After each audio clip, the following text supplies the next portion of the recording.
Bright and blessed, He'll prepare for us a place when we all get to heaven.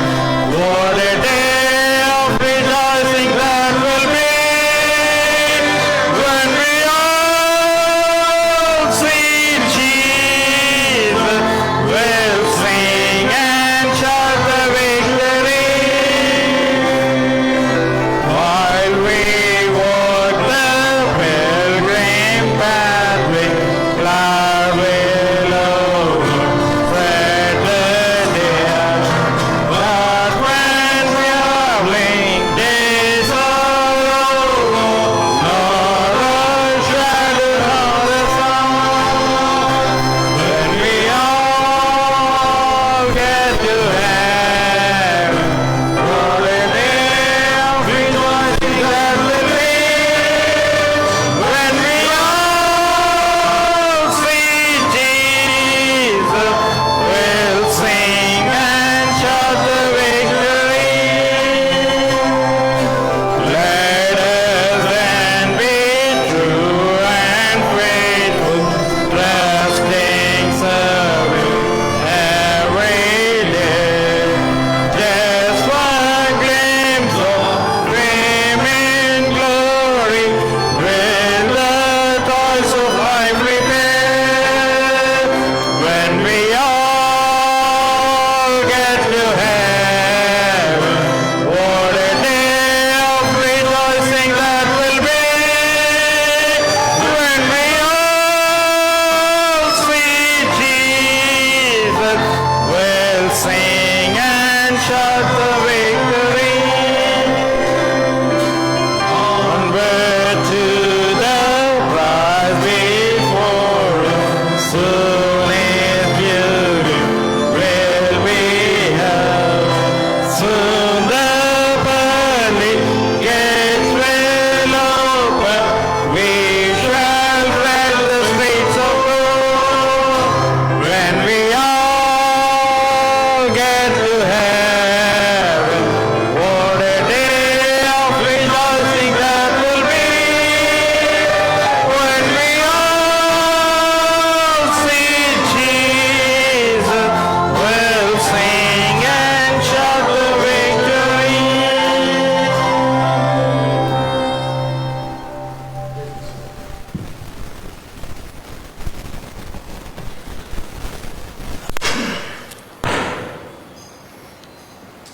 Praise God for that. That is the hope we have. మనకుండే నిరీక్షణ అదే. One day we'll see our Jesus.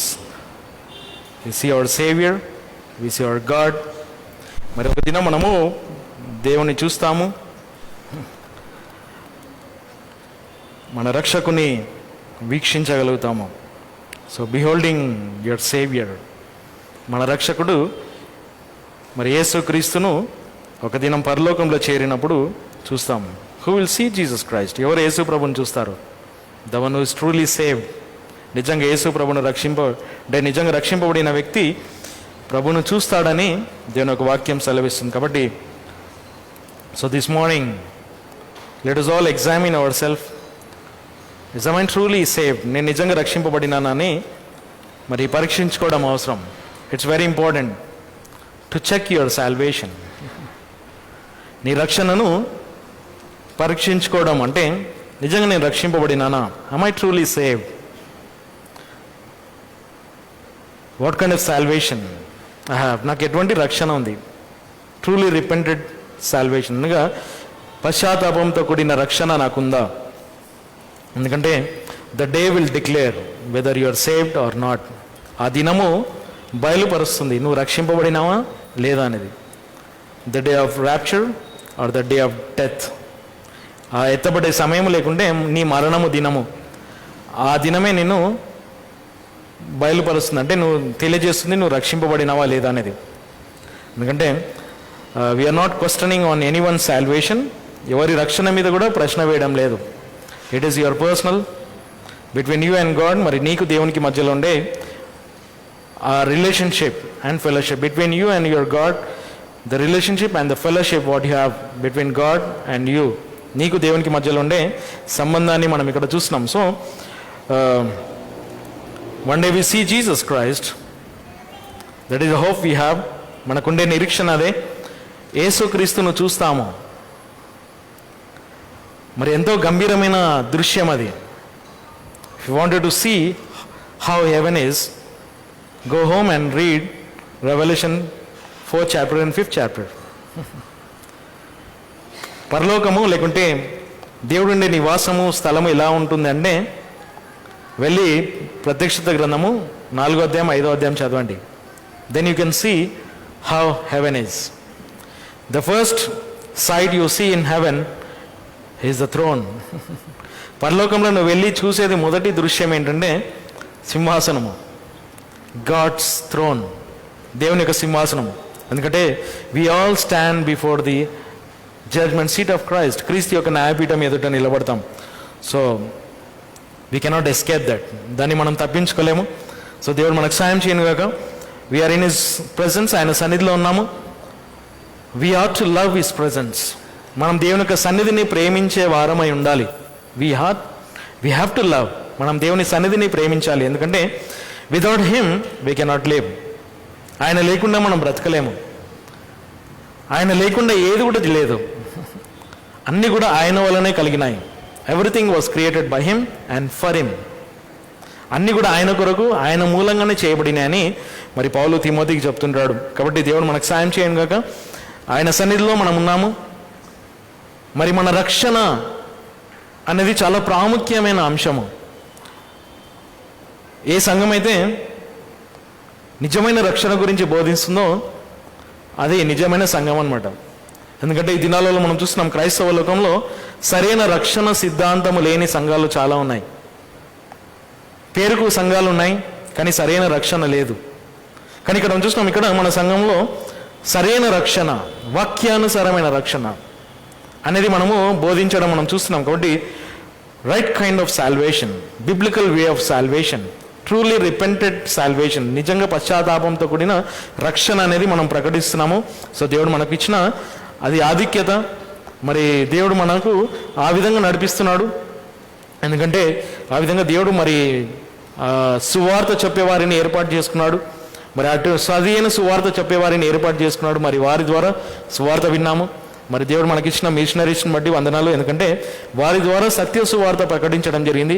మనం కూడా ఆ సత్య సువార్తను ఇతరులకు తీసుకొని వెళ్ళే బాధ్యత మనకు దేవుడు ఇచ్చినాడు. కాబట్టి దేవునికి వందనాలు చెల్లిస్తూ మరి దినము మరి మనము హెబ్రీయులకు రాసిన పత్రిక 10వ అధ్యాయంకి వెళ్దాము. Will go to Hebrews 10th chapter. We thank God for our salvation. మన రక్షణను బట్టి దేవునికి వందనాలు. So the day long we can give thanks to the Lord because of our salvation. దినమల్లా మనము దేవునికి వందనాలు చెల్లించగలుగుతాం, ఎందుకంటే మన రక్షణను బట్టి. So Hebrews 10th chapter, 26 to 31, 26 నుంచి 31వ వచనం వరకు చదువుదాము. Hebrews 10th chapter 26 to 31, హెబ్రీయులకు రాసిన పత్రిక 10వ అధ్యాయము 26వ వచనం నుండి 31వ వచనం వరకు చదువుకుందాము. ఇక్కడ ఒక సిద్ధాంతం ఉంది. ఏంటి ఆ సిద్ధాంతం అంటే, will you lose your salvation, నీ రక్షణ పోతుందా అనేది ఈ లోకంలో ఉండే ఒక తప్పుడు ఆలోచన, నాకు లాంటి మనసులో ఉండే వేదన అనమాట. అంటే నా రక్షణ పోతుంది అనే ఒక తప్పుడు ఆలోచన చాలామందికి ఉంటుంది. ఎందుకంటే అటువంటి బోధలు కూడా వింటున్నాము.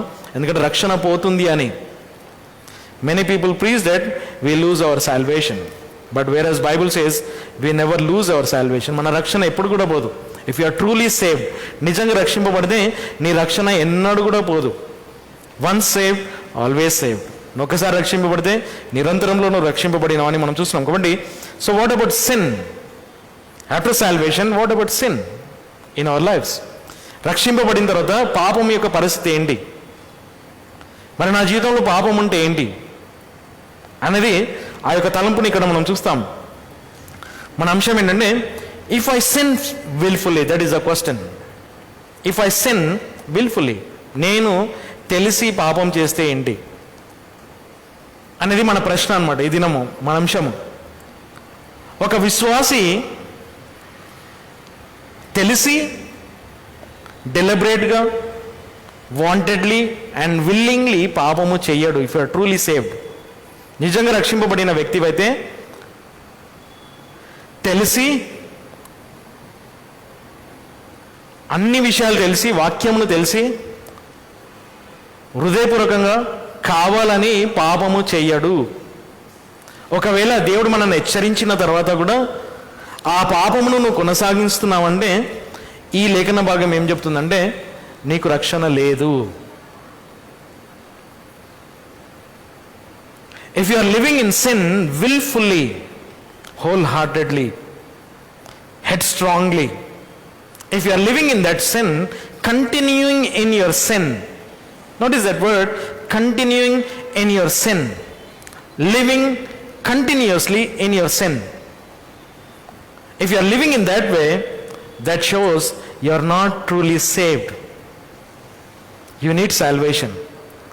నువ్వు తెలిసి అదే పాపంలో నువ్వు కొనసాగుతున్నావు అంటే నీకు రక్షణ లేదు అని ఈ యొక్క వాక్యం సెలవిస్తుంది.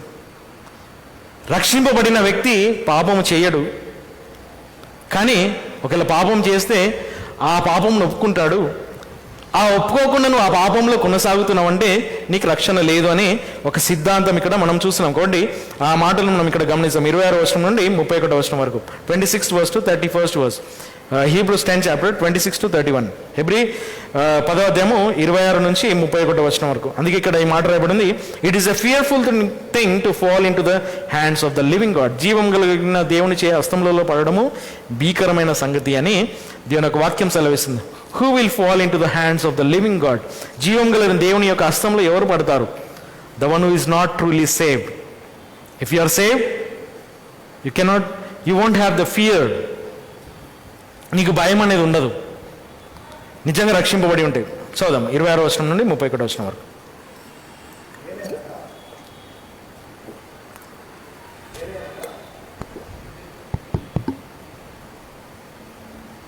ఏలైనగా మనము సత్యం యొక్క వివేకమును పొందిన తర్వాత మన ఇష్టానుసారంగా పాపం చేసిన యెడల పాపముల కొరకు ఇక మీదట బలి ఉండదు. కానీ మనుచున్న ఆగ్రహం కొరకును మరియు తీర్పు కొరకు భయముతో ఎదురు చూచుటే ఉండును. అది విరోధులను భక్షించును. మోషే ధర్మశాస్త్రమును నిరాకరించిన వాడు కనికరము లేకుండా 2 లేక 3 సాక్షుల సమక్షమున చనిపోయాను. అయితే దేవుని కుమారుని పాదము క్రింద త్రొక్కి వాడు దేనితోనైతే ప్రతిష్ఠించబడినో ఆ ఒడంబడిక యొక్క రక్తమును అపరిశుద్ధమైన దానిగా లెక్కించి కృపా సంబంధమైన ఆత్మకు విరుద్ధముగా చేసినవాడు మరింత తీవ్రమైన శిక్షకు యోగ్యుడు. మీరు ఆలోచించుకొనుడి.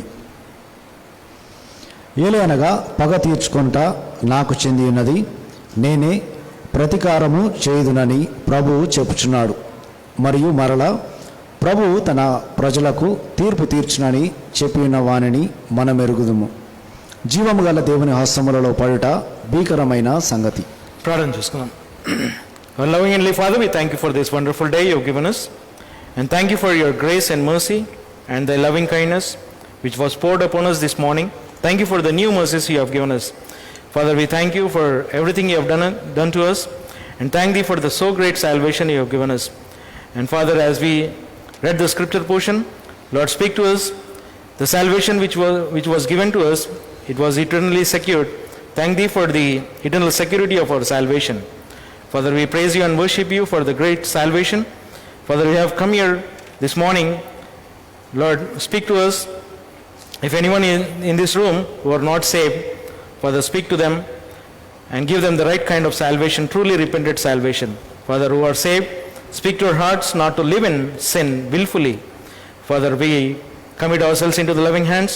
We ask thee to forgive our sins and cleanse our sins. We commit all ourselves into the loving hands. Bless this moment and give us the unction of the Holy Spirit of God to function according to thy scriptures. We praise thee and we worship thee. We ask all these things in most precious name of our Lord and Savior, Jesus Christ's name. Amen. So, the message this morning is, if I sin willfully, what happens to me? నేను తెలిసి, అంతేనా, తెలిసేనా, wilfully అనే మాట, ఇష్టానుసారంగా if I sin wilfully, what happens to me? ఇష్టానుసారంగా నేను పాపం చేస్తే నాకేమవుతుంది? So that is the question this morning. ఈ ఉదయకాలం మన ప్రశ్న అదే అనమాట, మన వర్తమానం అదే. నేను ఇష్టానుసారంగా పాపం చేస్తే నా పరిస్థితి ఏంటి? What is my destination if I sin willfully? Notice that word willfully. Bible says willfully.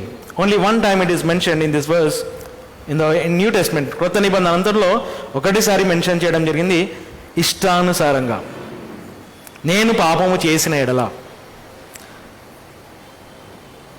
If you say that I am committing this sin willfully, my dear brother and sister, you are in assumption that you are truly saved. నువ్వు ఒక ఊహలో ఉండిపోయినావు, నేను నిజంగా రక్షింపబడినానని. నువ్వు ఇష్టానుసారంగా పాపము చేస్తగిన. బైబిల్లో మరణకరమైన పాపం అని ఉంది, చూద్దాం అది వచనాలు కొన్ని నిమిషాలలో. There is a sin unto death. మరణకరమైన పాపం అనేది ఒకటి ఉంది ఫర్ ట్రూలీ సేవ్డ్ బిలీవర్స్. నిజంగా రక్షింపబడిన వ్యక్తికి మరణకరమైన పాపం అనేది ఒకటి ఉంది. పరిశుద్ధాత్మ దేవుని దూషించే పాపం అనేది కూడా ఉంది. ఆ పాపము క్షమించబడదంట. మరణకరమైన పాపము క్షమించబడదు.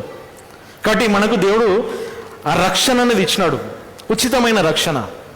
కాబట్టి ఇక్కడ మనం చూస్తాం, ఇక్కడ విల్ఫుల్లీ అనే మాట ఇష్టపూర్వకంగా, it is an action word, verb అనమాట, క్రియాపూర్వకమైన మాట అది. వర్బ్ విల్ఫుల్లీ అనేది క్రియావాచకం అనమాట, అదేనా క్రియావాచకం అంటారు, క్రియతో మాట్లాడే మాట అనమాట. Verb, it is not a noun, it is a verb. నామవాచకం కదా, అది క్రియావాచకము. Something you are doing in action.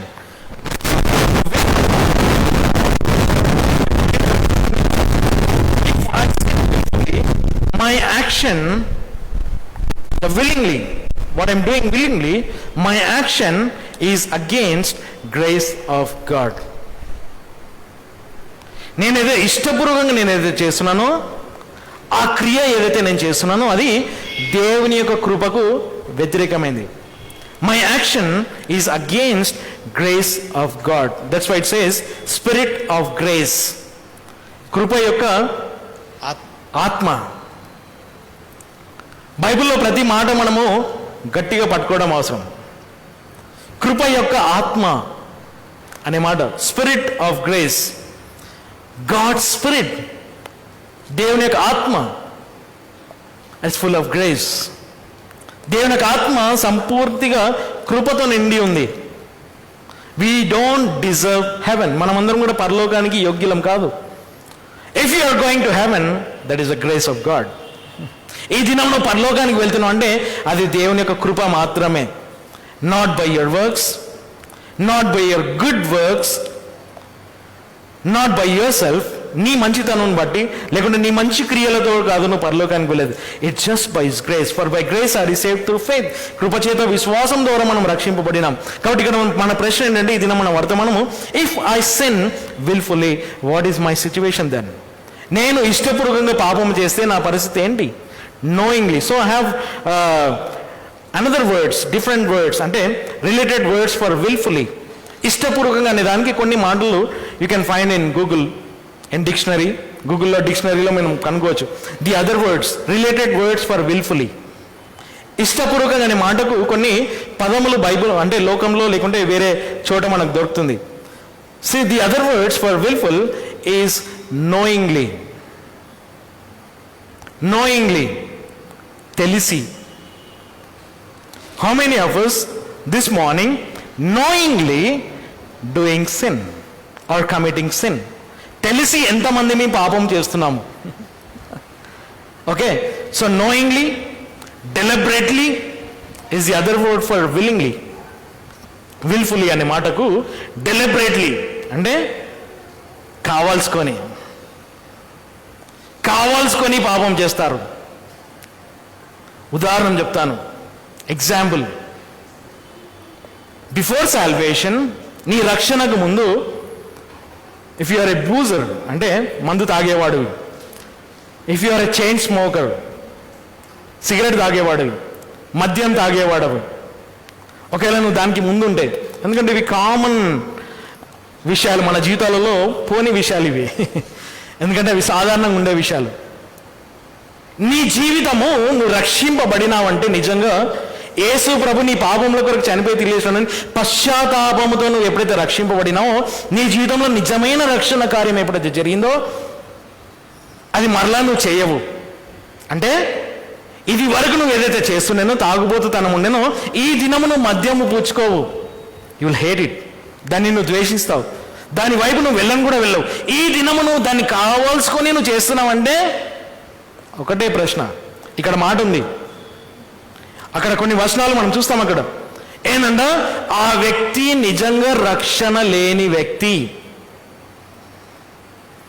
If you are committing deliberately any sin in your life after salvation, you put your question yourself. నీకు నువ్వు ప్రశ్న వేసుకో, is I truly save?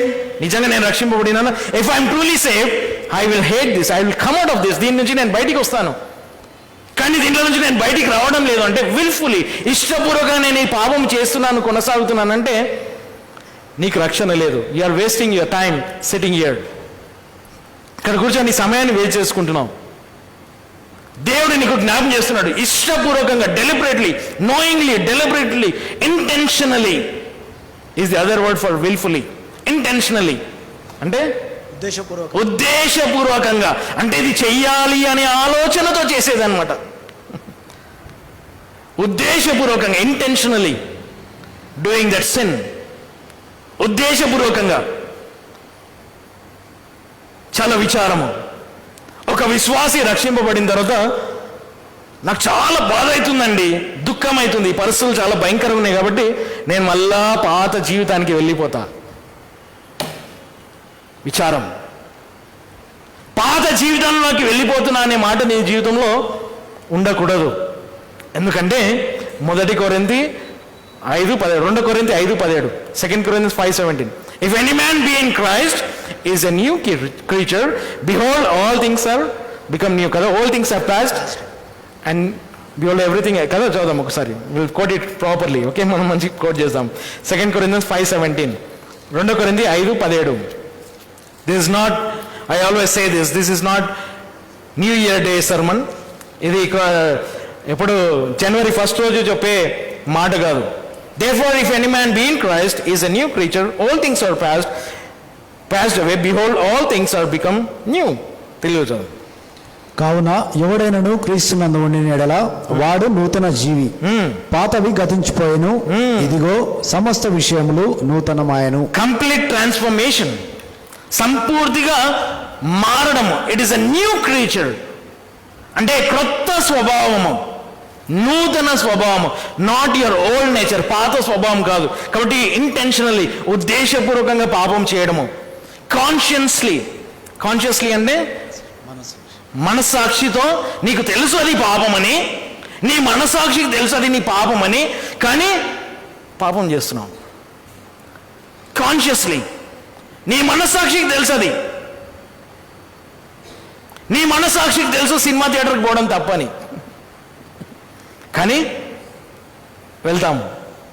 నీ మనస్సాక్షికి తెలుసు తప్పుడు స్థలాల్లో వెళ్ళొద్దని, కానీ చేస్తారు consciously. That means you are not a truly saved. నువ్వు నిజంగా రక్షణ లేదని మనం చూస్తున్నాం. తర్వాత పర్పస్ఫుల్లీ, అది కూడా ఉద్దేశపూర్వకంగా, పర్పస్లీ, అవన్నీ సేమ్ వర్డ్స్ అన్నమాట. హెడ్ స్ట్రాంగ్లీ, విల్ఫుల్లీ అనేది అండి హెడ్ స్ట్రాంగ్లీ అంటే మొండి వైఖరి. హెడ్ స్ట్రాంగ్లీ అంతేనా? తలబిరుసుతనము. నేను ఎవ్వనికి వినా, నా ఇష్టం వచ్చినట్టు నేను చేస్తా అనేది తలబిరుసుతనం. హెడ్ స్ట్రాంగ్లీ, స్టబన్లీ, డిస్ఒబీడియంట్లీ, రెబెలియస్లీ, ఇవన్నీ కూడా విల్ఫుల్లీ అనే దానికి డిఫరెంట్ వర్డ్స్ అనమాట. ఓకే, తిరుగుబాటు స్వభావంతో చేసేది. సో ప్రియులారా, మనం గమనించాలి. ఇక్కడ మనం వెళ్దాం. మరి 26వ వచనం చదువు, 10th chapter 26th verse. For if we sin willfully, after that we have received the knowledge of the truth, there remaineth no more sacrifices for sins. 26వ వచనం. ఏలైనగా మనము సత్యం యొక్క వివేకమును పొందిన తర్వాత మన ఇష్టానుసారముగా పాపం చేసిన యెడల పాపముల కొరకు ఇక మీదట బలి ఉండదు. ఉద్దేశపూర్వకంగా, ఇష్టపూర్వకంగా, మనస్సాక్షితో కావాలని నువ్వు ఏదైతే పాపం చేస్తున్నావో, నీ వివేకం అనగా సత్యం యొక్క వివేకము తెలిసిన తర్వాత, అంటే నువ్వు సత్యము తెలుసుకున్న తర్వాత వెళ్ళి మళ్ళా నువ్వు పాపం చేయడానికో నీకు ఆ పాపమునకు మళ్ళా బలి లేదంట. అంటే అర్పణలు లేవని మనము దేవుని యొక్క వాక్యంలో చూస్తున్నాం. కానీ 27వ వచనం చదవండి. కానీ మండుచున్న ఆగ్రహము కొరకును మరియు తీర్పు కొరకు భయముతో ఎదురు చూచుటయే ఉండును. But a sudden fearful looking for of judgment and fire indignation. నువ్వు ఏం ఎదురు చూస్తావన్నా? మండుచున్న ఆ అగ్ని యొక్క తీర్పు కొరకే నువ్వు ఎదురు చూస్తావంట. We shall devour the adversaries. విరోధులను అది దయించి వేస్తుందంట. ఏమి దయించి వేస్తుంది? అగ్ని అంటే తీర్పు అన్నమాట. దేవుని యొక్క తీర్పు అటువంటి వారిని దయించి వేస్తుంది అని మనం ఇక్కడ చూస్తున్నాం. ఇంకా చదవండి 28వ వచనం. మోషే ధర్మశాస్త్రము నిరాకరించిన వాడు కనికరము లేకుండా 2 లేక 3 సాక్షుల సమక్షమున చనిపోయెను. పిల్లల దేవుడు మనకు కృపనిచ్చినాడు. ఆ కృప ఒకవేళ ఈ దినం లేకుండా ఉంటే మనలో ఎవరం కూడా బ్రతికేవారం కాదు. మోషే యొక్క ధర్మశాస్త్రం క్రింద ఏంటంటే హీ దట్ డిస్పైజ్డ్ మోసెస్ లా. ఎవరైతే మోషే యొక్క ధర్మశాస్త్రంను తృణీకరించినాడో ఆ వ్యక్తి 2 లేక 3 సాక్షులతో చంపేసేవాడు. ఉదాహరణము ఆకాను చేసిన పాపం. ఏం చేసినాడు ఆకాను? ఇశ్రాయేలు దేవునికి విరుద్ధంగా, ఇశ్రాయేలుకు విరుద్ధంగా పాపం చేసినాడు. ఆ పాపమును తన ఇంట్లో దాచిపెట్టినాడు. ఆ పాపమును దేవుడు బయటికి తీసి ఇష్టపూర్వకంగా, ఉద్దేశపూర్వకంగా, మనస్సాక్షితో ఇవన్నీ ఉన్నాయి. అతను పాపం చేసి తన ఇంట్లో దాచిపెట్టుకున్నందుకు ఏమైంది? తనను రాళ్లతో కొట్టి చంపేసినారు. తనను తన ఇంటి వారిని తన మీద రాళ్ళ కుప్ప వేసినారంట. అంత భయంకరమైన శిక్ష ఉంది. కానీ ఈ దినం దేవుడు మనకిచ్చిన కృప ఉందని మనం ఇంకా పాపంలో నిలిచి ఉందమా? రోమా 6వ అధ్యాయం 1వ వచనంలో మనం చూస్తాం. కృప ఉంది కదా అని ఇంకా నువ్వు పాపంలో బ్రతుకుతావా? కాబట్టి దేవుడు మనకు హెచ్చరిక ఇస్తున్నాడు. నువ్వు నిజంగా రక్షింపబడి ఉంటే నువ్వు ఏదైతే ఇష్టపూర్వకంగా, ఉద్దేశపూర్వకంగా పాపంలో బ్రతుకుతున్నావో దాని నుంచి బయటికి రావాలి అని దేవుడు హెచ్చరిస్తున్నాడు. ఒకవేళ రాలేదు అంటే నీకు రక్షణ లేనట్టే అని దేవుని యొక్క వాక్యం సెలవిస్తుంది. కాబట్టి 2 లేక 3 సాక్షుల మధ్యలో అతన్ని చంపేవారంట. తర్వాత 29వ వచనం చదువు. అయితే దేవుని కుమారుని పాదము క్రింద తొక్కి వాడు దేనితోనైతే ప్రతిష్ఠించబడినో ఆ ఉడంబడిక యొక్క రక్తమును అపరిశుద్ధమైన దానిగా లెక్కించి కృపా సంబంధమైన ఆత్మకు విరుద్ధముగా చేసిన వాడు మరింత తీవ్రమైన శిక్షకు యోగ్యుడు. గమనించండి, ఇది మన ముఖ్యమైన వచనము. 29th verse. Of how much sore punishment. ఎంత తీవ్రమైన శిక్ష పొందుతాడు. ఎవరు? ప్రియులారా, ఇది గమనించండి. ఎంతమంది అయితే ఇక్కడ మనం సంఘంలో రక్షింపబడినామని, సంఘంలో చేర్చబడి ఉన్నామో, ఒకవేళ నీ జీవితంలో రక్షణ లేకుండా ఉంటే, ఒకవేళ నీ లోపల నిజమైన పశ్చాత్తాపంతో కూడిన రక్షణ నీకు లేకుంటే, మారు మనసు నీ లోపల లేకుంటే ఈ వచనము నీకు వర్తిస్తుంది. ఈ వచనం ఏం చెప్తుందంటే, మళ్ళీ ఒక్కొక్క మాట మెల్లగా చదువుదాం, తెలుగులో చదవండి. అయితే దేవుని కుమారుని పాదముల క్రింద తొక్కి. అంటే ఎవరు తొక్కుతారు? నీవు నేను. అంటే ఏ వ్యక్తి అయితే రక్షింపబడి జ్ఞానం సంపాదించుకున్నాడు, తెలివి సంపాదించుకున్నాడు, అంటే యేసు ప్రభు దేవుడు అని తెలుసుకుని కానీ సంపూర్తిగా దేవుని యందు విశ్వాసం ఉంచని వ్యక్తి అన్నమాట. జస్ట్ నోటితో ఒప్పుకునేవాడు, హృదయంలో మార్పు లేనివాడు, ఆ వ్యక్తి ఏం చేస్తాడంటే యేసు ప్రభును తన పాదముల క్రింద తొక్కి, ఇంకా వాడు దేనితోనైతే ప్రతిష్ఠించబడెనో ఆ ఉడంబడిక యొక్క రక్తమును అపరిశుద్ధమైన దానిగా లెక్కించి. సో ఏదైతే దేవుడు ప్రతిష్ఠించినాడో, అంటే దేవుడు నీకు ఏదైతే రక్షణని ఇచ్చినాడో ఆ రక్షణను సరి అయిన విధంగా నువ్వు తెలుసుకోకుండా ఉండి దాన్ని అపవిత్రపరిచి, ఇంకా కృపా సంబంధమైన ఆత్మకు విరుద్ధంగా చేసినవాడు. సో ఇక్కడ మనం చూస్తాం, ఇక్కడ ఒక మాట మనం గమనిస్తే ఇంగ్లీష్లో ఇక్కడ మనం ఏం చూస్తామంటే, and had done despite unto the spirit of grace. Despite unto the spirit of grace. కృప యొక్క ఆత్మకు విరుద్ధంగా. డిస్పైజ్ అనే మాట ఇన్సల్ట్ అన్నమాట. ఇట్ మీన్స్ ఇన్సల్ట్ అంటే వ్యతిరేకించినాడు అన్నమాట. దాన్ని అవమానం చేసినాడు. దేవుడిచ్చిన కృపను అవమానపరిచినాడు అనమాట. దేవుడు నీకు ఏదైతే కృపనిచ్చినాడో ఆ కృపను అవమానపరచడం. మరి ఇక్కడ మనకు ప్రశ్న ఏంటంటే, నాకు నిజంగా రక్షణ ఉందా? నేను నిజంగా రక్షింపబడినానా? నా జీవితం మార్పు చెందిందా? నేను నిజంగా పశ్చాత్తాపంతో కూడిన రక్షణ నాకుందా అనేది ప్రశ్న. అది ఒకవేళ నిజంగా అటువంటి వ్యక్తి అయితే పాపము ఇష్టపూర్వకంగా చేయడు. ఇష్టపూర్వకంగా చేసే వ్యక్తి గురించి ఇక్కడ మాట రాయబడింది. తర్వాత 30-31 చదువు. ఏలైనగా పగ తీర్చుకొనుట నాకు చెంది ఉన్నది, నేనే ప్రతీకారం చేయుదునని ప్రభువు చెప్పుచున్నాడు. సో అటువంటి వారికి విరుద్ధంగా దేవుడు ప్రతీకారం తీర్చుకుంటాడంట. అంటే ఆయన ఇచ్చిన ఉచితమైన కృపను నువ్వు అవమానపరిచి దేవుని యొక్క కుమారుణ్ణి నీ పాదముల క్రింద తొక్కి ఆ అపవిత్రపరిచిన నీ జీవితముతో దేవుడు పగ తీర్చుకుంటాడు. అంటే నిన్ను నిత్యము నరకంలో పడవేస్తాడు. ఏంటి బ్రదర్, ఈ దినము సంఘానికి మీకు రక్షణ ఉందా అని ప్రశ్న వేస్తున్నారని నేను ప్రశ్న వేయడం లేదు, దేవుడు ప్రశ్న వేస్తున్నాడు. మీ రక్షణ ప్రశ్న, నీ రక్షణ యొక్క నిర్ధారణ, ఎవిడెన్స్ ఆఫ్ సాల్వేషన్ ఏంటి? నీకు నిజంగా రక్షణ ఉంటే నీ జీవితంలో మార్పు కనబడుతుంది. నీ జీవితము ఫలము తీసుకొని వస్తుంది. ఒక మంచి చెట్టు మంచి ఫలమును తీసుకొని వస్తుంది, ఒక దుర్మార్గమైన చెట్టు దుర్మార్గమైన ఫలమును తీసుకొని వస్తుంది. కాబట్టి నీ రక్షణతో నీ జీవితము కనబడుతుంది. అందుకే ఒక విశ్వాసి జీవితంలో రక్షణ అనేది ఒక గంభీరమైన పునాది. ఆ పునాది మీద నీ రక్షణ అనేది కరెక్ట్ లేకుంటే నీ జీవితంలో నీవు ఏదైతే అనుకుంటున్నావో, జ్ఞానం ఉందంట కదా, ఇక్కడ ఆ మాట మనం ఇదే చదివినాం. ఇక్కడ ఏముంది? Having willfully that we have received the knowledge of the truth. సత్యం యొక్క వివేకమును పొందిన వారమై ఉండి, సత్యము తెలుసుకొని, అన్నీ తెలుసుకొని, ప్రార్థన చేసి అన్నీ చేసి లాస్ట్కి నీకు రక్షణ లేకుంటే ఏం ప్రయోజనం?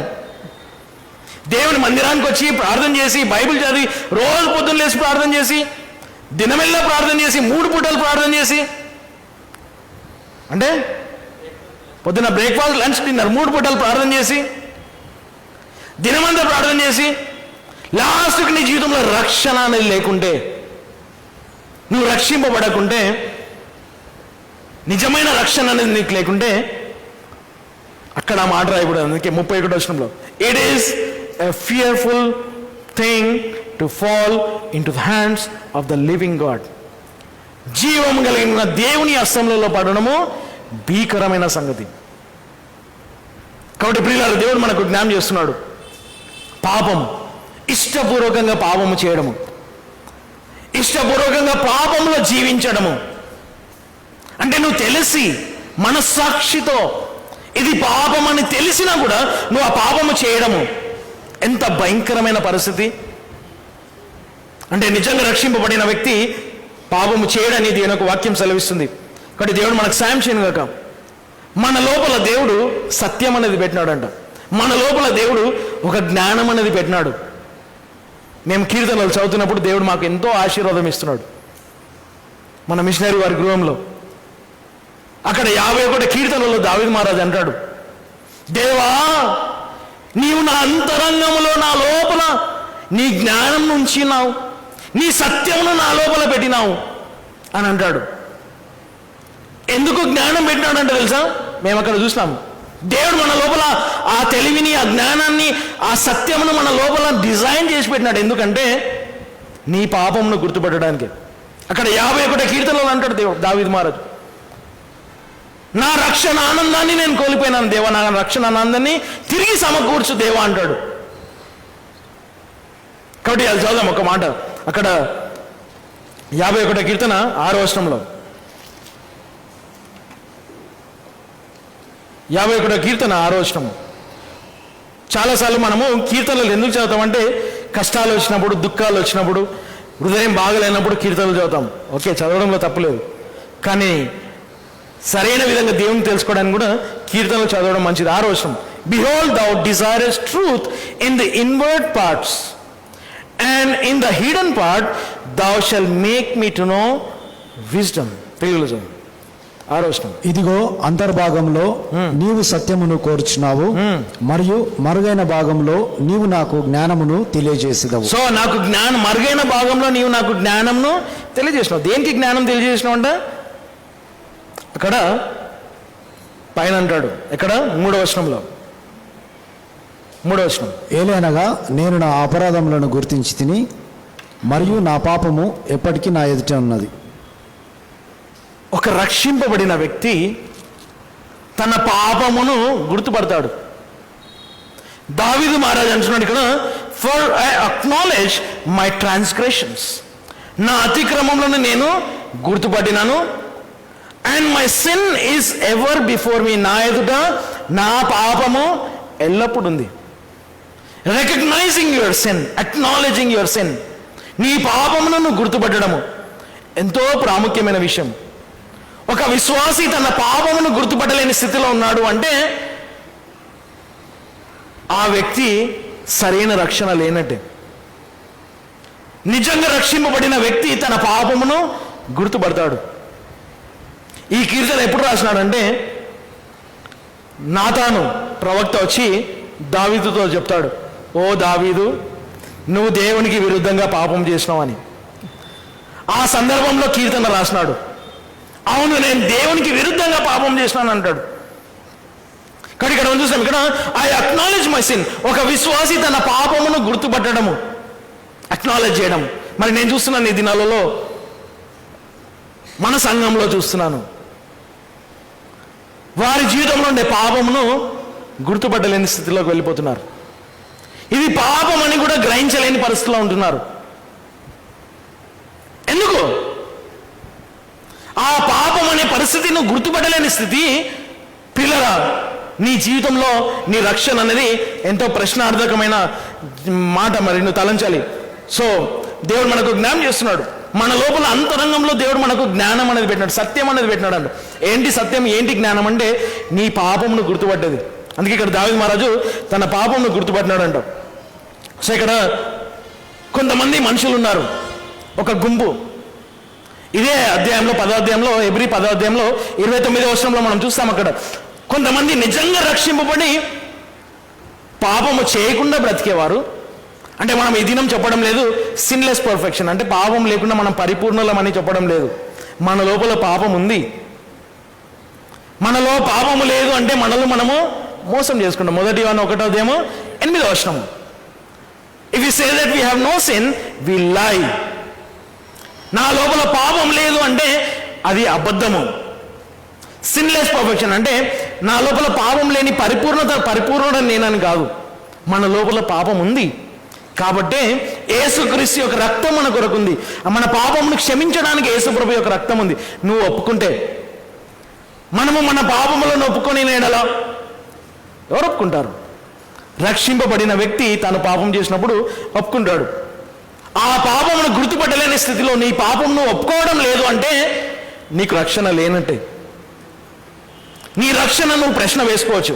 కానీ ఇక్కడ చూస్తాం, ఇక్కడ మన లోపల పాపం లేనితనం అనేది కాదు, ఇష్టపూర్వకంగా పాపం చేసే అంశము. ఇష్టపూర్వకంగా పాపం చేసేవారంట కొంతమంది ఉన్నారు. అక్కడ 29వ వచనం చదవండి, 10వ అధ్యాయం 29వ వచనం, హీబ్రూస్ 10:39 38 and 39. ఇప్పుడు నీతివంతులు విశ్వాసము చేత జీవించెదరు. కానీ ఎవడైనను వెనుదీసిన ఎడల నా ప్రాణము వాని యందు ఆనందించదు. So now just shall live by faith, but if any man draw back, ఎవరైనాను వెనుదీసిన ఎడల, అంటే బ్యాక్ స్లైడ్ అనే మాట కాదు, వెనుకబడినామనే మాట కాదండి ప్రియులారా. వెనుకబడడం అనేది బైబిల్లో లేదు. ఒక విశ్వాసి వెనుకబడడం అనేది లేదు. ఉంటే నువ్వు దేవుని మార్గంలో ఉంటావు, లేకుంటే దుష్టి మార్గంలో ఉంటావు. ఉంటే నువ్వు పరిశుద్ధమైన దేవుని యొక్క మార్గంలో ఉంటావు, లేకుంటే పాప మార్గంలో ఉంటావు. సో వెనుదీయడం అనేది లేదు. If any man draw back my soul shall have no pleasure in him. తన లోపల నా ప్రాణము ఆనందించదంట. 39వ వచనం. కానీ మనమైతే నాశనమునకు వెనుదీయ వారికి చెందిన వారము కాదు, కానీ ఆత్మరక్షణ కొరకై విశ్వసించే వారికే చెంది ఉన్నాం. గమనించండి, ఇక్కడ దేవుని యొక్క వాక్యం చాలా తేటగా చెప్తుంది. ఎవరైతే ఇష్టపూర్వకంగా పాపం చేస్తున్నారో, కాన్షియస్లీ, గ్రహింపుతో, ఉద్దేశపూర్వకంగా, కావాలని, తలపిరుసుతనంతో ఏ వ్యక్తి అయితే పాపం చేస్తున్నాడో అదొక గుంపు అన్నమాట. అది అటువంటి వారు ఒక గుంపు. ఆ గుంపు ఎవరంటే రక్షణ లేని వారు గుంపు అన్నమాట. ఎందుకంటే ఇక్కడ 39వ వచనము వేరుపరుస్తుంది. అక్కడ అటువంటి రెండు గుంపులను చేస్తుంది. But we're not of them who draw back unto perdition. ఏముంది బ్రదర్, మళ్ళీ తెలుగులో చదవండి. కానీ మనమైతే నాశనమునకు వెనుదీయ వారికి చెందిన వారము కాదు. నాశనమునకు వెనుదీయు వారికి చెందిన వారం కాదు. వారు వెనుదీసేవారు, ఎవరైతే వెనుకకు వెళ్తారో, వెనుదీసేవారు ఎవరంట నాశనమునకు వెనుదీసేవారు అంటే రక్షణ లేనివారు. అంటే ప్రశ్న ఏంటంటే, దేవుడు మనకు సూటిగా చెప్తున్నాడు, సంఘములో రక్షణ లేని వారు ఉంటారా? పెద్ద ప్రశ్న అది. రక్షణ లేని వారు సంఘంలో కూడా వస్తారా? ఉంటారు.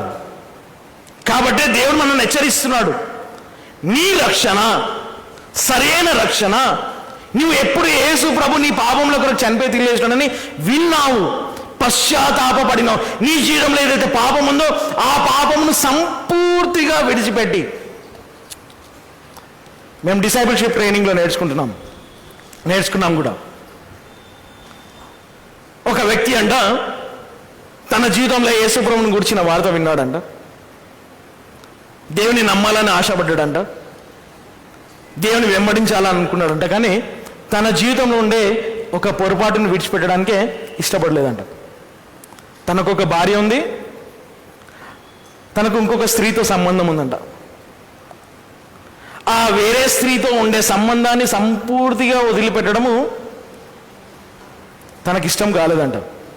వచ్చినాడు బాగానే, దేవుని వెంబడిస్తున్నాడు, అంటే సంఘానికి వస్తున్నాడు బాగానే, కానీ సంపూర్తిగా ఆ పాపమును విడిచిపెట్టే పరిస్థితి లేదంట. కాబట్టి ఆ వ్యక్తి యేసుప్రభునే విడిచిపెట్టి వెళ్ళిపోయినాడంట. అంటే నీ జీవితంలో మారు మనసు అంటే నీ జీవితంలో వాక్యానికి విరుద్ధమైన ఏ క్రియ అయితే ఉందో ఆ క్రియను నువ్వు సంపూర్తిగా దాన్ని విడిచిపెట్టి, మారు మనస్సు అంటే అది అన్నమాట. నీ జీవితంలో ఏదైతే పాపం ఉందో నీ రక్షణకు ముందు వాటిని నువ్వు సంపూర్తిగా 100% 100% వాటిని విడిచిపెట్టి ప్రభుని వెంబడించకుంటే నీకు నిజమైన పశ్చాత్తాపం లేదని ఇక్కడ మనం చూస్తున్నాం. కాబట్టి ఇక్కడ మనం but we're not of them who draw back unto perdition, నాశనంలోనికి వెళ్ళే వారితో అటువంటి వారి మేము కాదన్న, but of them that believe in the saving of the soul. మనం ఎక్కడ వైపు ఉన్నామంట? ఆత్మరక్షణ వైపు ఎవరైతే ఉన్నారో వారి వైపు ఉన్నాం. అంటే సంఘంలో మనం చూస్తున్నాం, ఇక్కడ రక్షణ లేని వారు ఒక గుంపు అవుతారు, రక్షణ ఉన్నవారు ఒక గుంపు అవుతారు. ఆ రక్షణ లేని వారు ఎవరైతే ఉన్నారో ఆ గుంపు యేసు ప్రభు వచ్చినప్పుడు ఎత్తబడరు. రక్షణ ఉన్నవారు నిజంగా పశ్చాత్తాపంతో మారు మనసు వారి జీవితంలో క్రియ దేవుని యొక్క వాక్యం జరుగుతుందో ఆ వ్యక్తి పరలోకం చేరుతాడు. What a day that will be when we all see Jesus. Who will see Jesus? యేసు ప్రభుని ఎవరు చూస్తారు? కాబట్టి ప్రియులారా, మనం రక్షణ ఉన్నవారు. కాబట్టి ఇక్కడ అందుకే 1 యోహాను 1:8-9 కూడా మనం అది ఆల్రెడీ చూస్తున్నాం. కాబట్టి దేవుడు మనకు సాయం చేయాలి. మనము నిజమైన రక్షణతో మరి మనం ప్రభువును సేవించడము నేర్చుకోవాలి. అందుకే మరి యోహాను కూడా రాస్తుంటాడు కదా, మన లోపల నుంచి కొంతమంది వెళ్ళిపోయినారంట, వారు మనకు చెందిన వారు కారు. మనకు చెందిన వారైతే మనతో ఉంటుండే అనే మాట చెప్తున్నాడు. కానీ దాంట్లో వెళ్ళని అవసరం లేదు. కానీ ఒక చిన్న ఉదాహరణ చూద్దాం. పేతురు ఒక మాట చెప్తాడు, చాలా గంభీరంగా రాసినాడు అపోస్తుడైన పేతురు. 2 పేతురు 2వ అధ్యాయం వెళ్దాం. 2 Peter 2nd chapter. ఇక్కడ మంచి ఉదాహరణ ఇచ్చినాడు. రక్షణ లేని వ్యక్తి యొక్క స్వభావము పేతురు చెప్తాడు. రక్షణ లేని వ్యక్తి యొక్క స్వభావం ఎటువంటి నేచర్ తనకుంటుంది? రక్షణ లేని వ్యక్తి యొక్క స్వభావం, రక్షింపబడిన వ్యక్తి యొక్క స్వభావం ఎలా ఉంటుందో ఇక్కడ చూసిన. దేంతో పోల్చినాడు ఇక్కడ చూద్దాం. 2 పేతురు 2వ అధ్యాయము 20వ వచనం నుంచి చదవండి. 2 పేతురు 2వ అధ్యాయము 20వ వచనం నుంచి 20. ఏలయనగా ప్రభువును మరియు రక్షకుడైన యేసుక్రీస్తు యొక్క వివేకము ద్వారా వీరు లోకము యొక్క కలుషితములను తప్పించుకొనిన తర్వాత వీరు మరలా వాటిలోనే చిక్కుకుపోయి జయింపబడిన ఎడల వీరి కడపటి అంతము ప్రారంభము కంటే విపరీతముగా ఉండును. So for if after they have escaped the pollutions of the world through the knowledge of the Lord and Savior Jesus Christ, వారు ఏముంది బ్రదర్, మళ్ళీ ఒకసారి చదవండి. ఏలయనగా ప్రభువును మరియు రక్షకుడైన యేసుక్రీస్తు యొక్క వివేకము ద్వారా వీరు లోకము యొక్క కలుషితములను తప్పించుకున్న తర్వాత అంటే అన్ని తెలుసుకున్న తర్వాత, లోకం యొక్క పాపము ఇవన్నీ తెలుసుకున్న తర్వాత కూడా ఇంకా వీరు మరలా వాటిలో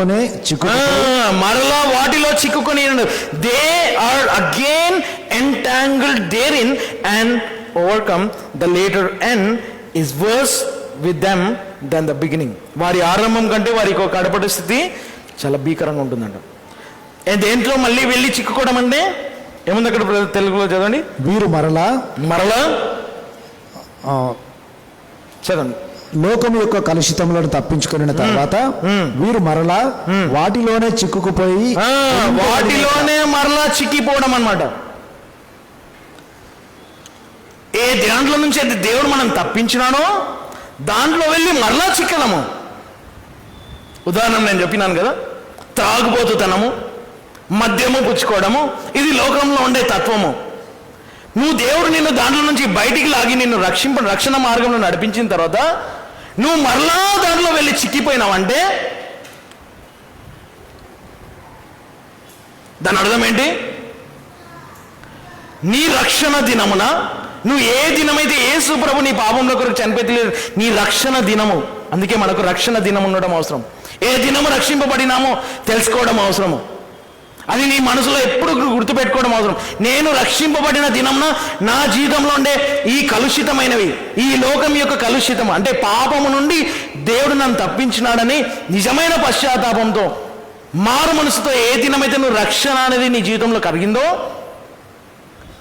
అంతకుముందు ఉండే జీవితం ఏదైతే విడిచిపెట్టినావో మరలా దాంట్లో వెళ్ళడము ఏంటంట తెలుసా? అటువంటి వారు ఎవరంట? కుక్కలు, పందులు అని దేవుడు చెప్పినాడు. నేను చెప్తలేను అన్నమాట. అటువంటి వారిని దేవుడు వాక్యము దేంతో పోల్చిందంటే కుక్క, తర్వాత పందిని ఎంత శుద్ధీకరించి ఎంత మంచిగా చేసి ఒక సింహాసనం మీద కూర్చోబెట్టినా ముందర బుడద ఉంటే ఏం చేస్తుంది? దాంట్లోనే పోయి ఆనందిస్తుంది. అంటే దేవుడు మనల్ని అటువంటి భయంకరమైన జిగట కలిగిన ఆ దొంగ ఊబి నుండి దేవుడు మనల్ని రక్షించుకొని తన బిడ్డలుగా చేసుకున్న తర్వాత కూడా నువ్వు మళ్ళా పోయి అదే దాంట్లో పడుతున్నావంటే అంటే మనకి చూస్తున్నాం అక్కడ అది పంది యొక్క నేచర్, స్వభావం. Pigs nature and dogs nature. కుక్క యొక్క స్వభావం ఏంటంటే to eat back it's vomit. తన యొక్క వాంతిని తిరిగి తినడము కుక్క యొక్క స్వభావం. ఏది కూడా తినదు.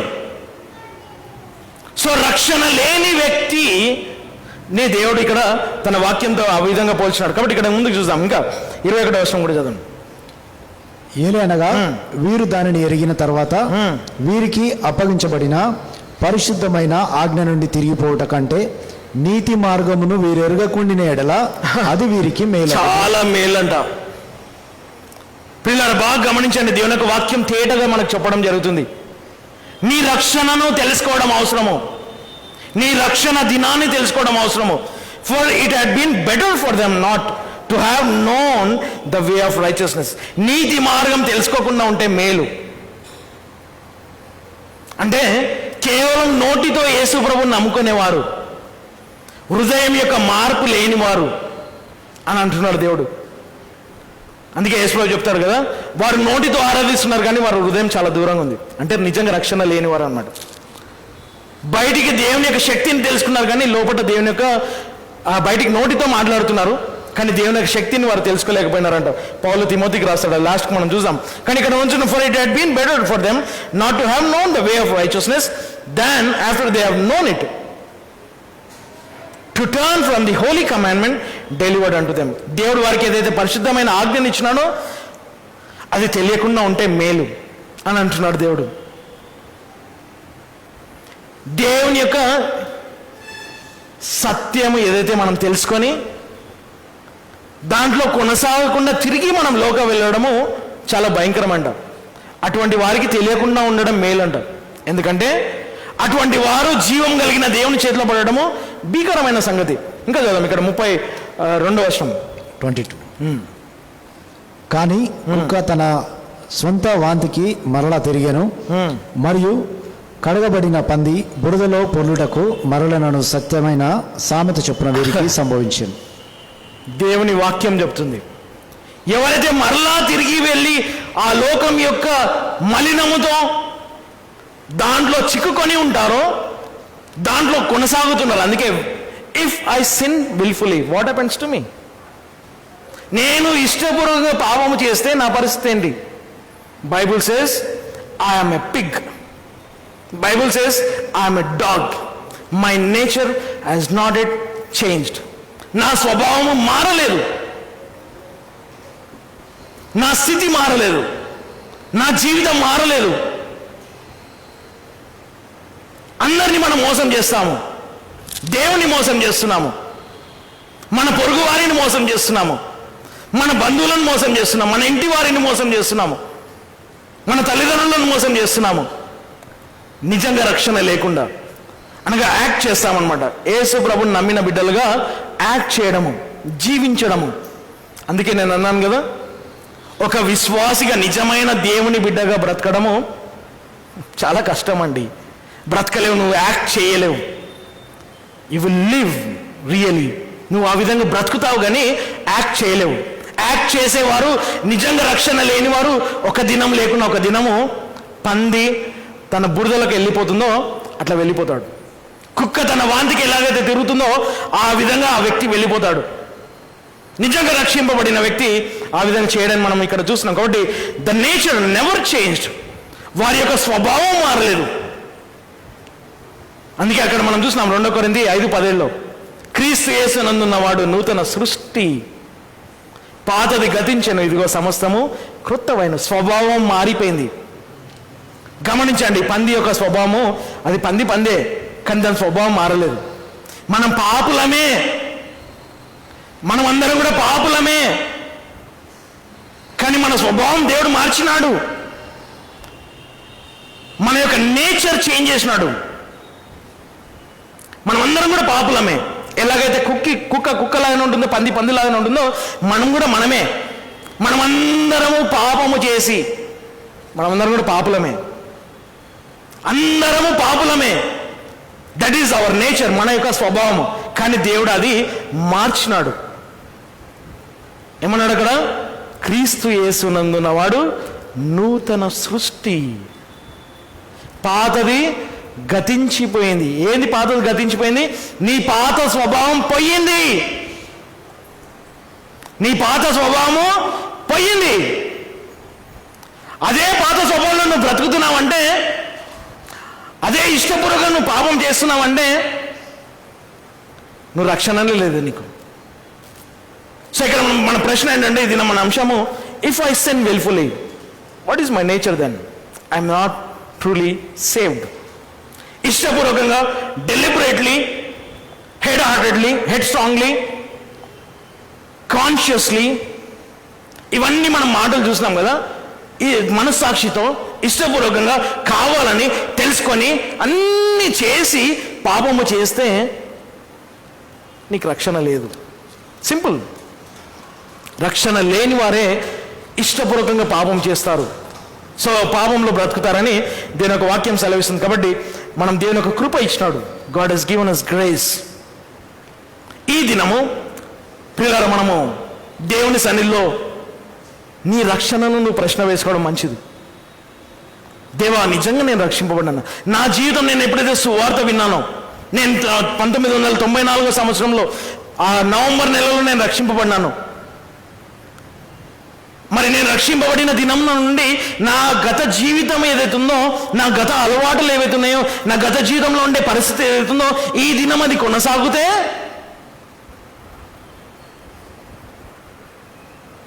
నా జీవితములో ఒక పెద్ద ప్రశ్న, నేను నిజంగా రక్షింపబడినానా? దాని నుండి నేను బయటికి రాకుంటే, ఆ పాపం నుండి నేను బయటికి రాకుంటే మరి నేను నిజంగా రక్షింపబడినాను అనేది ప్రశ్న అన్నాడు. కాబట్టి రోమీయులకు రాసిన పత్రిక 6వ అధ్యాయము 1వ వచనం, దేవుని యొక్క కృప, we thank God for his grace. ఈ దినం కూడా దేవుని కృపని ఇస్తున్నాడు. టు హ్యావ్ రైట్ సాల్వేషన్, నిజమైన రక్షణను దేవుడు నీకు వినిపిస్తున్నాడు. నువ్వు 15 సంవత్సరాలు, 20 సంవత్సరాలు, 50 సంవత్సరాలు చర్చిలో కూర్చొని రక్షణ లేకుండా ఉండొచ్చు.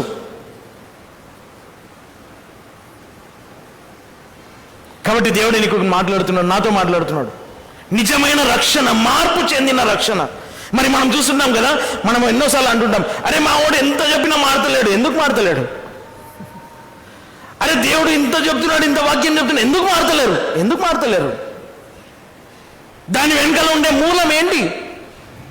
రక్షణ. ప్రతి దానికి నీ జీవితంలో రక్షణతో ముడిపడి ఉంది. ప్రియులారా గమనించండి, నీ జీవితంలో తీసుకునే తీర్మానాలు, నీ జీవితంలో చేసే ప్రతిక్రియ అన్నీ కూడా నీ రక్షణ మీదనే ఆధారపడి ఉంది. నీ రక్షణ సరి అయినదైతే నీ జీవితం బాగుంటుంది. దేవుడు నిన్ను ఆ విధంగా నడిపిస్తాడు. అందుకే మరి the steps of a good man are ordered by the Lord. దేవుడు నీ మాడుగులను నియమించినాడు, ఆ విధంగా స్థాపించినాడు. దేవుడు నిన్ను నీతి మార్గంలో పెట్టినాడు. దేవుడు నిన్ను నడిపిస్తాడు. కాబట్టి దేవుడు నీకు సాయం చేయను. రోమా 6వ అధ్యాయము 1వ వచనంలో చూద్దాం. What shall we say then? Shall we continue in sin? What is that? Continuation. పాపంలో కొనసాగుదామా? If a church member is continuing in sin, my dear brother and sister, you examine your salvation. నీ రక్షణను కొద్ది ప్రశ్న వేసుకో. So what shall we say then? Shall we continue in sin that grace may abound? Telugu చదువు. అయితే మనమేమందుము, కృప అధిగమించినట్లు మనము పాపములో కొనసాగుదుమా? 2వ వచనం, దేవా వలదు పాపమునకు చనిపోయిన మనము దానిలో ఇక మీదట ఎలాగ బ్రతకగలము? Very simple. పాపము కొరకు చనిపోయిన మనము దాని కొరకు ఎలా మనము తిరిగి బ్రతుకుతాము? ఎలా నువ్వు మళ్ళీ తిరిగి అదే పాపంలో బ్రతుకుతావు? కాబట్టి దేవునికి సాయం చేయను కాక. No, God forbid, how shall we that we are dead to sin. పాపమునకు చనిపోయిన మనము లివ్ ఎనీ లాంగర్ దేర్, దాంట్లో ఎంతకాలం మనం కొనసాగుతాము? అందుకే మంచి ఉదాహరణ బైబిల్లో మనం చూస్తాము. ఎంతోమంది బైబిల్లో సరైన రక్షణ పొందిన వారు, మరి ఎంతోమంది దేవుని యొక్క వాక్యంలో మనం చూస్తాం. అక్కడ ఏంటంటే నిజమైన పశ్చాత్తాపంతో, నిజమైన మారు మనసుతో ఉండేవారు వారి జీవితం యొక్క మార్పును చూపించినారు. వారి ప్రవర్తన, వారి జీవితం మారిపోయింది. ఏవైతే పాత విండనో వాటిని సంపూర్తిగా విడిచిపెట్టేసినాడు. మరి చాలామంది అంటుంటారు, అదే నా జీవితంలో ఇది అలవాటు పోవడం లేదండి, ఎంత ప్రయత్నం చేస్తున్నా ఇది అలవాటు పోతలేదు. ఒకటే సలహా ఇస్తాను నేను నీకు, ఎంత ప్రయత్నం చేసినా ఈ పరిస్థితి నా జీవితంలో మారడం లేదంటే ఒకటే సలహా ఇస్తాను. ఏంటి సలహా తెలుసా? కూర్చో, ఆలోచించు. నీవు ఏదైతే రక్షింపబడినా అనుకున్నావో ఆ రక్షణ సరైనదా కాదా? నువ్వు నిజంగా రక్షింపబడితే నీ జీవితం మారుతుంది. నిజంగా రక్షణ అనేది ఉంటే నువ్వు జ్ఞానమును సంపాదించుకున్నావు, దేవుడు నీకు తెలివినిచ్చినాడు, ఆ వాక్యం ఇచ్చినాడు. నిజంగా నీకు రక్షణ అనేది ఉంటే నీ జీవితం మారుతుంది. సింపుల్. ఎంత ప్రయత్నం చేసినా నేను మారలేకపోతున్నాను. సింపుల్, ఒకటే, రక్షణ. కాబట్టి 2 కొరింథీ 5:17 చదివి ముగించుకుందాం. Therefore if any man be in Christ, క్రీస్తు యేసునందున్నవాడు ఈజ్ ఎ న్యూ క్రీచర్, అతను నూతన సృష్టి. All things are passed away, అవి పాతవి గతించిపోయినాయి. No more old nature. పాత స్వభావం ఇంక లేదు. మరి ఈ దినం మరి పాపం ఉంది కదా అంటే ఉంది. ఈ దినం నీ పాపమును కావాలని నువ్వు పాపం చేయవు. మన మన అంశం ఏంటంటే తెలిసి కావాలని వాంటెడ్లీ డెలిబరేట్లీ ఇష్టపూర్వకంగా నీ పాపము చెయ్యవు. సింపుల్. దేవుడు మనతో మాట్లాడేది అదే అనమాట. కావాలని తెలుసుకొని మనస్సాక్షితో నువ్వు పాపం చెయ్యవు. ఆ స్థితి నీ ఎదుట వస్తే ఎవరిలాగా పరిగెత్తుతావు తెలుసా? యోసేపు లాగా పరిగెత్తుతావు. యోసేపు జీవితంలో ఆ పోతిఫర్ యొక్క భార్య తనను భయంకరంగా శోధించినప్పుడు గదివేసేసింది. దేవుడు తనకు ఏ మార్గం తెరిచినాడో తెలియదు, కానీ తాను పరిగెత్తినాడు. ఆ పాపము నుండి పరిగెత్తినాడు. Run from the sin. కానీ పాపం నుండి మనం పరిగెత్తడం నేర్చుకోవాలి. నిజంగా రక్షింపబడిన వ్యక్తి అయితే నీ జీవితంలో ఒక పరిస్థితి నీ ముందర వచ్చిందంటే ఆ స్థితి నుండి పరిగెత్తు. అరే నేను ఎంత ప్రయత్నం చేస్తున్నా, నాకు చాలా కష్టమవుతుంది బ్రదర్, ఇందులో మళ్ళా పడిపోతున్నాను. అరే నేను పాపం ఒప్పుకుంటున్నా కానీ మళ్ళా పడిపోతున్నాను. ఈ అలవాటు నేను ఎంత చేసినా కూడా మళ్ళా వస్తుంది. అసలు నా పరిస్థితి కాదు, నా సమస్య కాదు, అవి వాళ్ళు. లేకుంటే వాడు షాప్ వాడు అమ్ముతున్నాడు కాబట్టి వాంది ప్రాబ్లం, గవర్నమెంట్ ప్రాబ్లం అండి, అవన్నీ ఎందుకు అమ్మాలా అని అంటాం మనం. కాబట్టి మన జీవితము మారాలి కదా. మనం పాడబడతాం, మారాలి మారాలి నీ మనసు మారాలి. నీ మనసు మారాలి, నా మనసు కాదండి. నీ మనసు కాదయ్యా, నా మనసు మారాలి. ఎన్నో నీతులు చెప్తాము కానీ నా జీవితం మారకుంటే వేస్ట్. అందుకే దేవుడు చెప్పినాడు, పేతురు చెప్పినాడు అక్కడ, వాక్యం యొక్క జ్ఞానం తెలిసి దాన్ని వెంబడించకుండా ఈ లోకంతో తిరిగి దాంట్లో చిక్కుకొనిన వారు పందులు కుక్కలంట. ఆ పంది ఏ విధంగా అయితే తిరిగి ఆ మట్టిలో వెళ్తుందో, బురదలో వెళ్తుందో, కుక్క తన వాంతికి ఏ విధంగా అయితే తిరిగి తింటుందో, రక్షింపబడినానని చెప్పి నా వ్యక్తి తిరిగి పాపంలో వెళ్ళాడు. సింపుల్. నిజంగా రక్షింపబడిన వ్యక్తి తిరిగి పాపము చేయడు. తిరిగి జన్మించిన వాడు పాపము చెయ్యడు అని మొదటి వాళ్ళలో మనం చూస్తాం. He that is Born again committed not sin. పాపము చెయ్యడు అని దేని ఒక వాక్యం సెలవిస్తుంది. కాబట్టి దేవుడు మనకు సాయం చేయను కాదు. ఇఫ్ ఐ విల్ఫుల్లీ సిన్, నేను ఇష్టపూర్వకంగా పాపం చేస్తే ఏంటి? What is my situation then? ఇష్టపూర్వకంగా నేను పాపంలో బ్రతికితే నా పరిస్థితి ఏంటి? Not saved. సింపుల్. మన ప్రశ్నకు జవాబు, ఇష్టపూర్వకంగా నువ్వు పాపంలో ఉంటున్నావంటే, కంటిన్యూ అయితే నీ పాపములను ఈ దినము బయటికి రాకుండా దాంట్లో కొనసాగుతున్నావు అంటే ఏంటి? నీ రక్షణ లేదు. దేవునికి సాయం చేస్తున్నాడు. ఏం సాయం చేస్తున్నాడు అంటే తన కృపను ఇంకా ఇస్తున్నాడు. అయ్యా ఈ దినం నువ్వు నీ మనసును మార్చుకొని ఈ దినం నమ్ము. చాలామంది అనుకుంటారు, మేము 20 సంవత్సరాల నుంచి సంఘంలో ఉన్నాం, ఈ దినం ఏందండి రక్షింపబడడం, మళ్ళీ అందరూ ఏమనుకుంటారు? అందరూ ఏమనుకునేది అవసరం లేదు. నీ రక్షణ అవసరం. నువ్వు రక్షింపబడినావా లేదా అనేది నువ్వు తెలుసుకోవడం అవసరం. కాబట్టి ఇష్టపూర్వకమైన పాపం చేసేవాడు రక్షణ లేనివాడు. మన ప్రశ్నకు జవాబు అదే.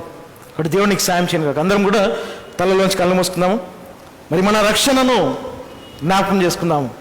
నువ్వు రక్షింపబడిన దినము, దేవుని యొక్క కృప, అమేజింగ్ గ్రేస్, ఎంతో ఆశ్చర్యమైన కృప. నీ కృప, దేవుని యొక్క కృప నువ్వు హేళన చేయడము, despising, they despise unto the spirit of grace. వారు అటువంటి వారు దేవుని యొక్క కృపను తృణీకరిస్తారంట, అంటే హేళన చేస్తారంట. సో దేవునికి సాయం చేయను కాక. మరి ఈ దినము ఆర్ యు సేవ్డ్? నువ్వు నిజంగా రక్షింపబడినావా? పశ్చాత్తాపంతో still God's grace is there. ఈ దినం నీకు కృప దేవుడు ఇంకా వినిపిస్తున్నాడు. Are you saved? If you are truly saved, you will not live in sin.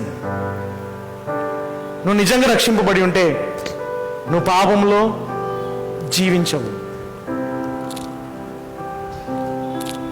ఇష్టపూర్వకమైన పాపము, తెలిసి చేసిన పాపము, ఆ పాపంలో కొనసాగడము.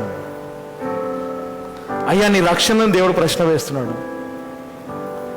నువ్వు నిజంగా రక్షింపబడి ఉంటే దేవునికి సాయం చేయను.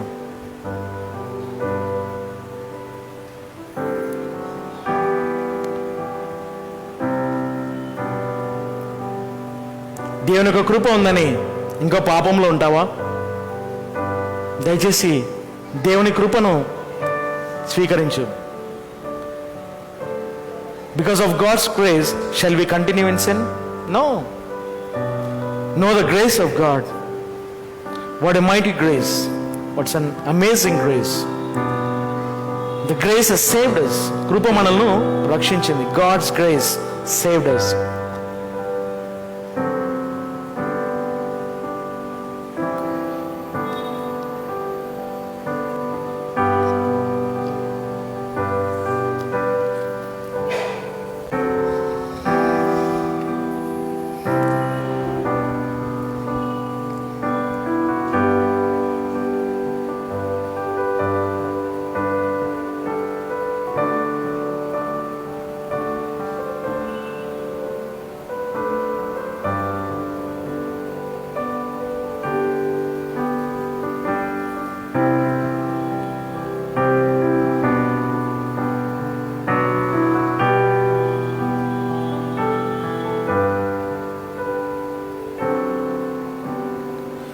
ప్రేమ నమ్మకం కలిగిన మా పరలోకపు తండ్రి, మాకు ఇచ్చిన ఈ శ్రేష్టమైన సమయం మీకు వందనాలు. మీకు వాక్యంలో సెలవించినారు. మరి ఎబ్రీ 10:39 మరి కొంతమంది వెనుదీసేవారు మరి నాశనంలోనికి వెళ్తారని, మరి నాశనంలోకి వెళ్ళేవారు రక్షణ లేనివారని మీ యొక్క వాక్యంలో సెలవిచ్చినారు. మరి మీ యొక్క సంఘంను మీ యొక్క వాక్యం అనే నీటితో మరి ఉదక స్నానం చేయిస్తున్నందుకు కూడా మీకు వందనాలు చెల్లిస్తున్నాము తండ్రి. మరి మమ్మల్ని శుద్ధీకరిస్తున్న విధానం కొరకు కూడా మీకు వందనాలు చెల్లిస్తున్నాను తండ్రి. మరి మాకు మీ యొక్క వాక్యాన్ని వినిపిస్తున్న విధానం కొరకు మీకు వందనాలు. మరి మా లోపల మరి మమ్మలను మేము ప్రశ్న వేసుకునే విధంగా మమ్మల్ని జ్ఞాపం చేసుకున్న విధానం కొరకు మీకు వందనాలు చెల్లిస్తున్నాము. మీ యొక్క సరైన రక్షణ మార్గంను మరొకసారి మరి మేము జ్ఞాపకం చేసుకొని ఆ రక్షణ ఆనందాన్ని మరి మేము కోల్పోయి ఉంటే ఇప్పుడు మరి వాటిని తిరిగి సమకూర్చుకునే విధంగా మీ యొక్క కృపను మరి మాకు ఇచ్చినారు కాబట్టి మీకు వందనాలు చెల్లిస్తున్నాము. మీ యొక్క ఆశ్చర్యమైన కృపను బట్టి మీకు వందనాలు చెల్లిస్తున్నాము. మరి ఘోర పాపులమైన మమ్మల్ని రక్షించినందుకు కూడా మీకు వందనాలు చెల్లిస్తున్నాము. మరి సంఘంలో మరి ఉండే వారిని జ్ఞాపం చేసుకుంటున్నాను కానీ మరి నిజంగా మా జీవితాలు మారకుండా ఉంటే మరి దాని యొక్క రుజువు రక్షణ లేనితనమని మీ యొక్క వాక్యంలో సెలవిచ్చినారు కాబట్టి ఈ దినం మరి ఇక్కడ ఉన్న వారిలో అందరం కూడా స్మరణ వ్యాప్తి సంఘంగా మరి మాలో ఉండే ప్రతి విశ్వాసి మరి ప్రతి సభ్యురాలు తన జీవితంలో మరి రక్షణ దినాన్ని జ్ఞాపకం చేసుకొని నిజంగా నేను రక్షింపబడినానా, నిజమైన పశ్చాత్తాపం నా లోపల ఉందా, నిజమైన మారు మనసు నా లోపల ఉందా, నేను మారినానా అనే ఒక ప్రశ్నను మరి మీరు మాకు ఈ దినం వాక్యం ద్వారా వినిపించినారు కాబట్టి మీకు వందనాలు చెల్లిస్తున్నాం. ఎందుకంటే రక్షణ లేకుంటే మరి మేమందరం కూడా నశించి నరకానికి వెళ్తాం కాబట్టి ఆ రక్షణ కార్యంను మరి మాకు మరొకసారి జ్ఞాపకం చేస్తున్నారు. మీకు వందనాలు మరి మా రక్షణ ఒకసారి మేము నిరంతరం రక్షింపబడి ఉంటే నిరంతరం రక్షింపబడి ఉంటామని మీకు వాక్యం సెలవిచ్చినారు కాబట్టి మరి మా రక్షణ పోతుంది అనేది కాదు. ఎందుకంటే ఆ రక్షణను ఇచ్చింది మీరు, ఆ రక్షణను